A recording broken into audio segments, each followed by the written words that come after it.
Good evening, I'm Ben Mankiewicz. Welcome to TCM, where we're in the middle of 31 days of Oscar, where every movie through March 10th is an Oscar winner or nominee. That means we'll be wrapping up 31 days the same night as the 96th Academy Awards, set for the 10th at 7 p.m. Eastern over on ABC. Tonight's lineup is devoted to Oscar winners for Best Actress, and we begin with the performance that put Jessica Tandy in the Hollywood history books as the oldest winner of the Best Actress Oscar, a title still held today from director Bruce Beresford in 1989, Driving Miss Daisy. Born in England in 1909, Tandy began acting on stage in her teens. By 1940, she was on Broadway, enjoying considerable success. 4 years later, she made her American feature film debut alongside her husband, Hume Cronin, in the Fred Zinnemann thriller The Seventh Cross. After a few years playing smaller and less compelling roles on the screen, Tandy returned to Broadway, where she reestablished herself as a massive talent, playing Blanche Dubois in the original production of A Streetcar Named Desire in 1947.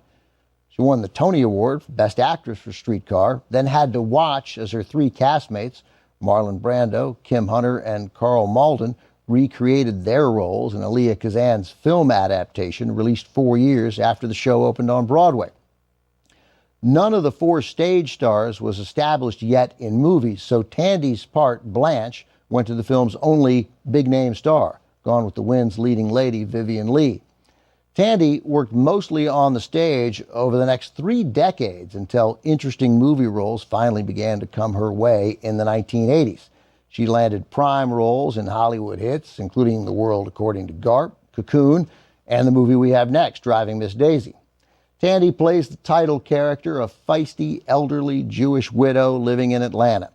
The story details the relationship between Daisy and her African-American chauffeur, Hoke, played by Morgan Freeman, as they navigate the turbulent years between 1948 and 1973. Freeman, like Tandy, earned an Oscar nomination for Best Actor. The story is based on a Pulitzer Prize-winning play by Alfred Urey, who won an Oscar for his adapted screenplay. Film earned 9 Oscar nominations, winning 4, including Best Picture, and Tandy's win for Best Actress. Produced by the Zanuck Company, distributed by Warner Brothers in 1989, also with Esther Roll, Patti LuPone, and Dan Aykroyd, Oscar nominated, playing Tandy's son. This is Driving Miss Daisy.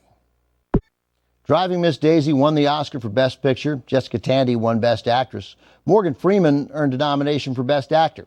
Freeman and Tandy loved working together. "We just took to each other," said Tandy. "We felt it right away." On Oscar night at the age of 80, Jessica Tandy became the oldest winner of the Best Actress award, a title she still holds. Tandy had to beat out some top stars who wanted her part: Katharine Hepburn, Angela Lansbury, Celeste Holm among them, as well as another big one. "We got many calls from Bette Davis," said producer Richard Zanuck. "Rough calls. She was very forceful on the phone." That sounds like Bette Davis. Worked out well for Australian director Bruce Beresford, who said he was relieved they got Tandy.